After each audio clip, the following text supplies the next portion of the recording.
All right, today we're going to be talking about box plots and the five-number summary. And box plots are going to be extremely important in later chapters. They're going to help us diagnose if we should use certain statistical analysis, and they're often very useful for comparing two or more populations.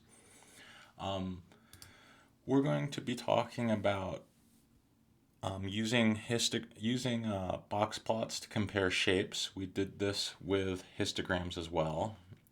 As I mentioned, we're going to use it to compare two populations. I'm going to discuss how to construct a box plots.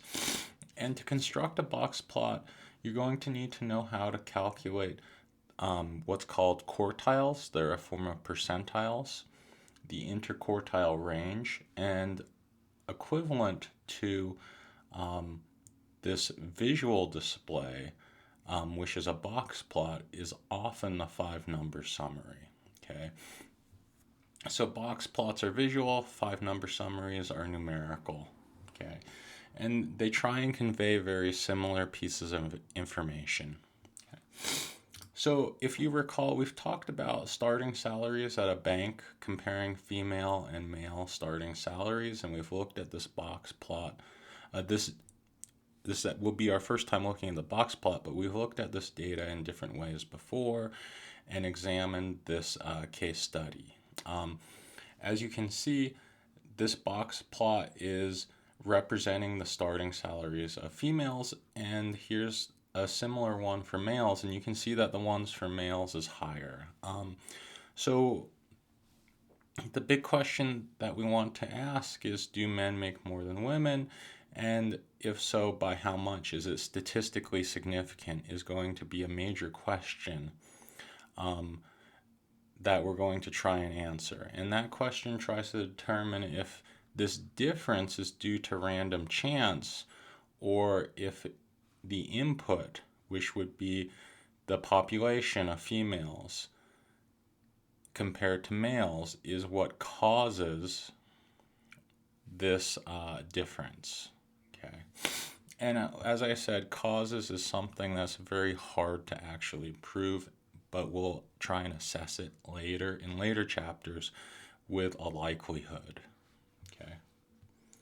So this box plot is representing disparities, but what does a box plot mean? So let me tell you a little bit about a box plot. Okay. So a box plot, it consists of an upper and lower fence. So you can see here's the upper fence for females, here's the upper fence for males, here's the lower fence for females, and the lower fence for males. So it's where that dashed line goes up to or below to. If it goes up to, that's the upper fence. If it goes below, that's the lower fence. Any observation beyond these fences, and here you can see that there's one in the males, is considered a suspected outlier. It's a suspicious observation. It may or may not belong, but it's very rare to see an observation beyond that. And here, this dot in the males actually corresponds to the CEO of the bank. So it makes sense that they make more than any other. And the big question is if you should remove any outliers. So you have to be very cautious in this instance. And if you remove any outliers, it basically amounts to answering the question, does that observation belong in the population? Okay, so you need to identify what your population is, what it is you're trying to study. If it does belong in your observation, even though it's unlikely, it's very important to keep your data point. Otherwise, you're biasing your data. And if it doesn't belong in your population and you keep it, then you're also biasing your data.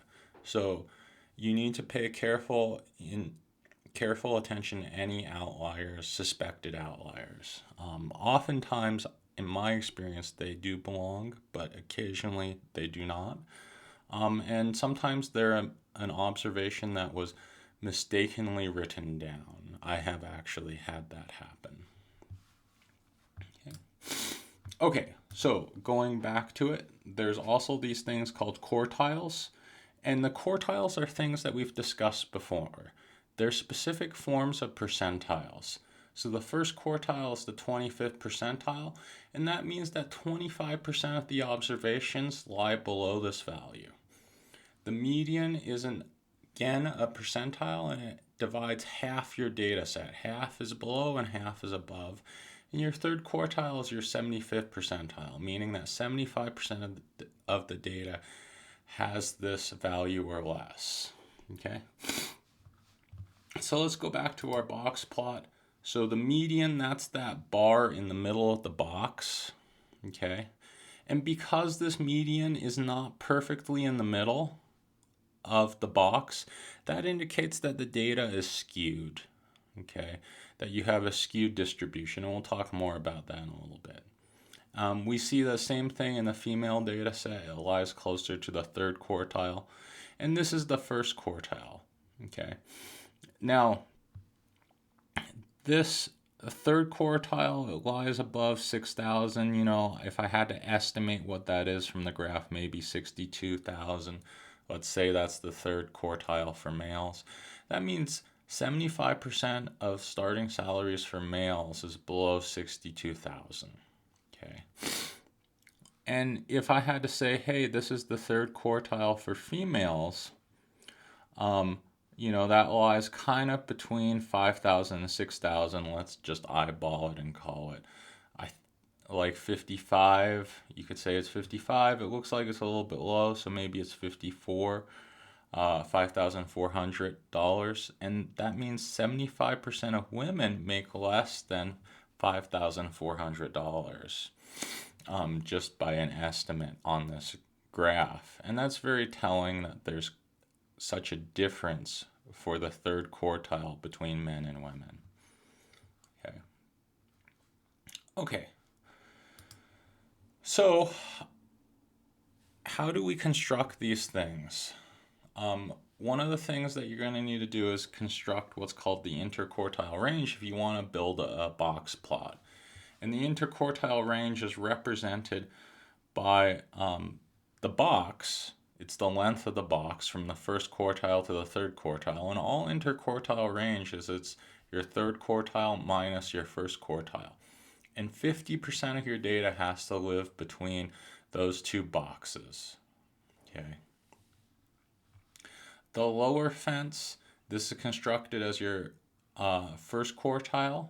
And I apologize, there's a typo here. It should be minus 1.5 times your interquartile range. So that's a negative there. And your upper fence is your third quartile plus 1.5 times your interquartile range. Okay. So these box plots, they're constructed. The length of this box right here, that's your Q3 minus Q1. That's your interquartile range. This upper fence is constructed as being your third quartile plus 1.5 times your interquartile range. That's the length from here to here, from your third quartile to your upper fence. Your lower fence is constructed as your first quartile minus 1.5 times your interquartile range. So the length here from your first quartile to the lower fence is 1.5 times your interquartile range. Okay.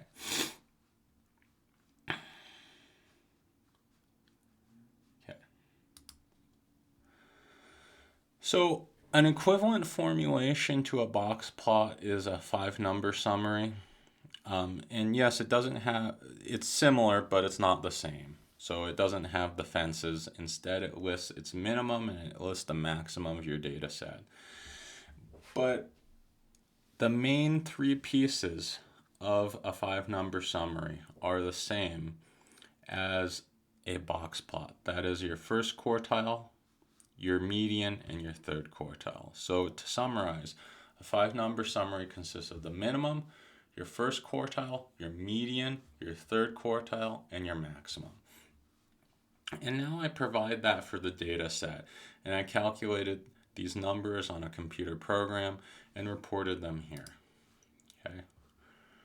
So here's the 5-number summary by group. We can see that the minimum starting salary For females versus males, that there's quite a large difference in the minimum.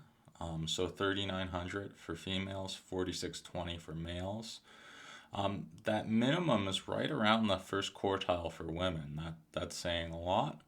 So 4,800 is the first quartile for women. That means 25% of females have a starting salary of less than 4,800. For males, it's 5,400. Okay. Your median has a difference between males and females. So females is about 5,220, whereas males is 6,000. Okay. And your third quartile is 5,400 versus 6,150 for males. And the maximum has quite a large difference between 6,300 and 8,100.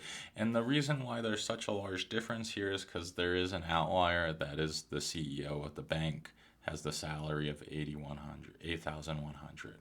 Okay.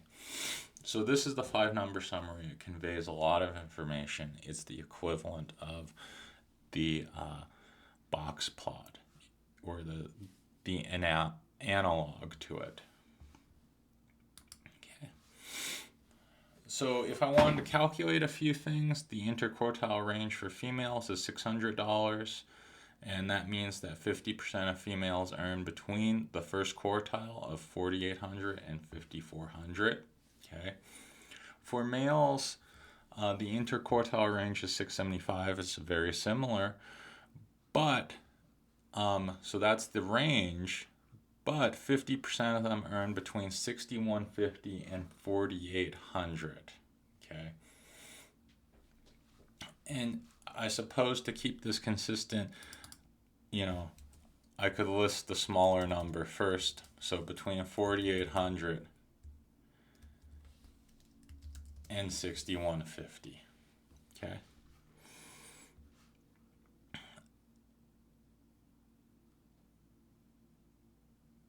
Okay. We can calculate the lower fence for males. That is, we're going to take the upper and lower fences for males. So we're going to take your third quartile. That's going to be the 6,150 right here. We take that number. Then we add 1.5 times this interquartile range.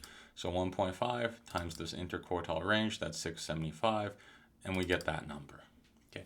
Lower fence is done similar. So this is the same. I just take the first quartile for males. So this first quartile is going to be 5,400. And that's the number that's here. So 5,400 minus 1.5 times your interquartile range gives this number. Okay, now I mentioned that the shapes of this box plot, if we go back to this box plot, that it looks slightly skewed. So if you look at this box plot, the median does not lie perfectly in the middle for females, and even more so for males. Okay, and that indicates a skew. If the data was not skewed, then everything would have to be perfectly symmetrical. The median would be in the middle.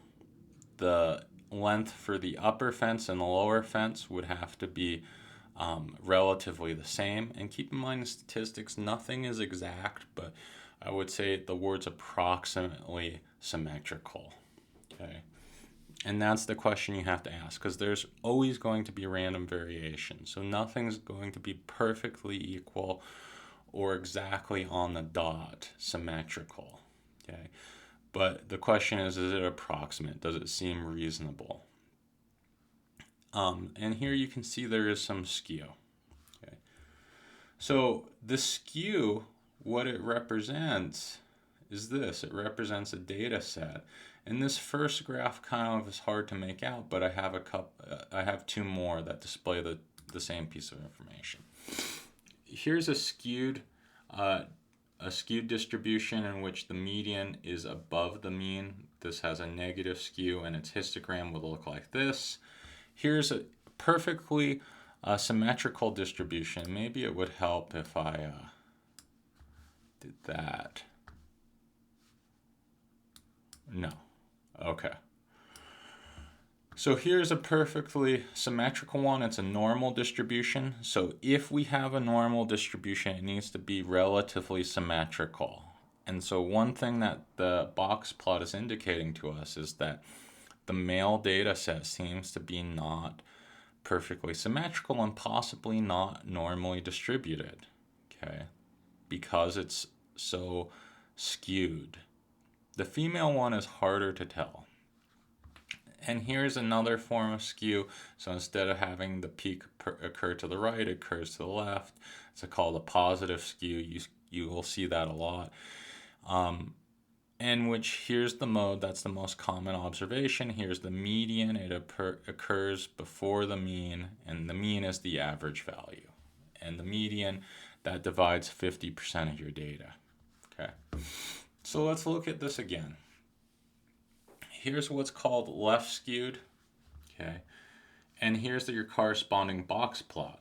So here you go, you've got a bunch of outliers that occur in the lower fence, okay, so look for that. Another telling sign is that this lower fence is a lot longer than this upper fence right here. So that's one way to detect skew.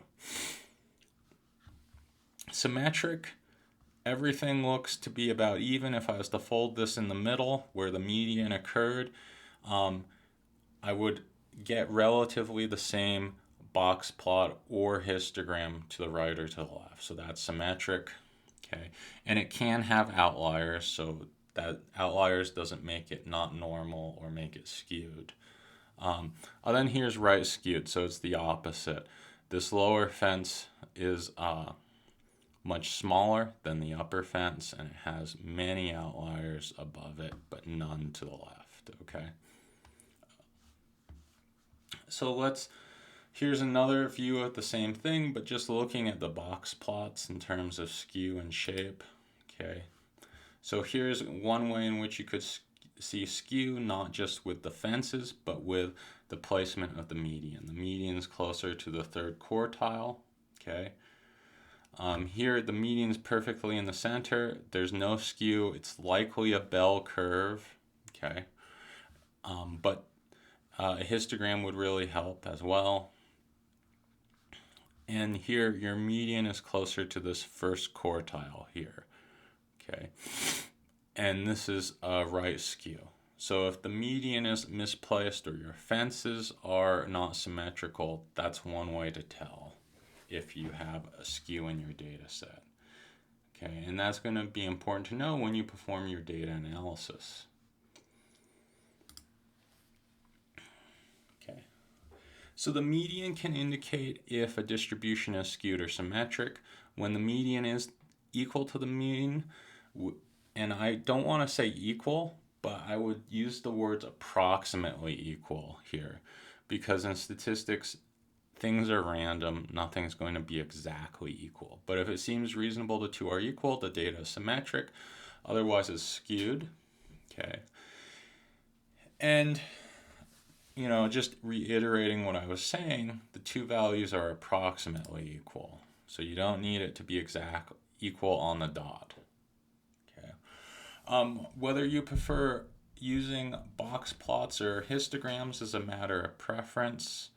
But one thing that is nice about box plots and 5-number summaries is that medians and percentiles are more resistant to having extreme numbers.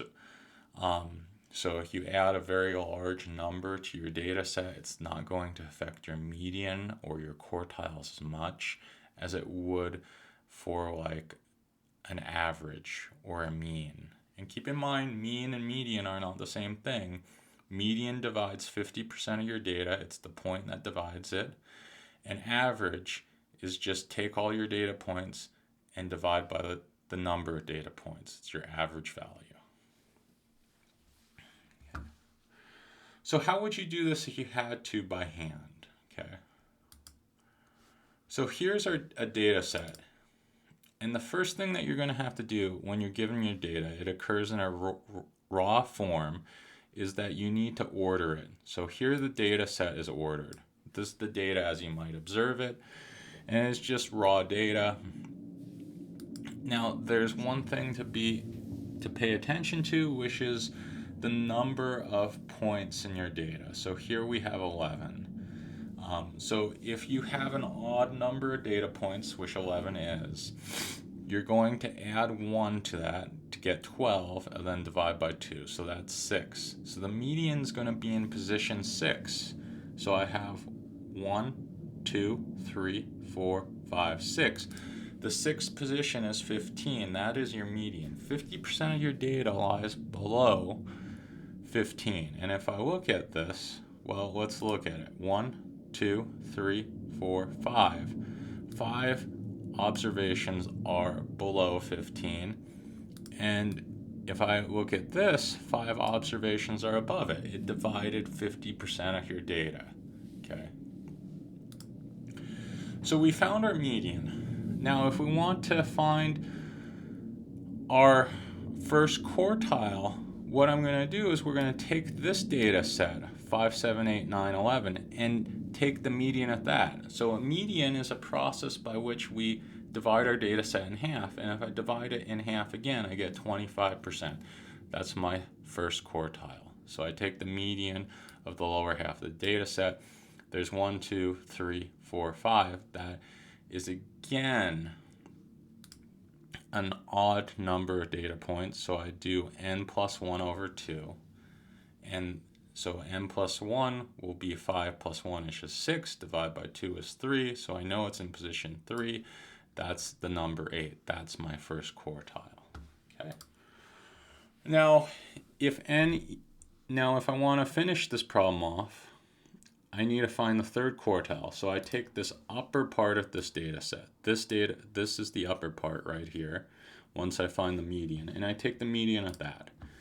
Again, there are 5 observations here, so I do 5 plus 1, divide by 2, gives me 3, and that happens to be observation 21. So here's my third quartile, which is 21, and here's my 5-number summary. My first quartile is 8, the median is 15, third quartile is 21. When I ordered the data set, I can see that the minimum was the first value and the maximum was the last value. So 5 and 25. Okay, and that is my 5-number summary. It's similar to a box plot. It doesn't perfectly convey the same information, but it's very similar. And the last question that you're probably asking is, all these examples, the number of observations was odd. Okay, so what happens if it's even? So here's an example. We get the data in raw form, we order it, and this is our ordered data. We have 1, 2, 3, 4, 5, 6 data points. So when we have an even number of data points, what we're going to do is we're going to take the average of the data points in position n over 2. So n over 2 is 3. So we're going to do average 8. Then I'm going to do n plus 1, n over 2 plus 1, so I apologize, there's a typo on this slide. N over 2 plus 1, which is going to be position 4. And so we're going to average these 2 observations, the one in position 3 and position 4, so 8 and 9, and we're going to get 8.5, and that is our median. And so 8.5 would go right here. It's between 8 and 9, and there'd be 3 observations below 8.5 and 3 observations above 8.5, perfectly dividing my data set into 50%. Okay. So that is all for today's lecture. Thank you for joining me, and I hope you enjoyed box plots and 5-number summaries.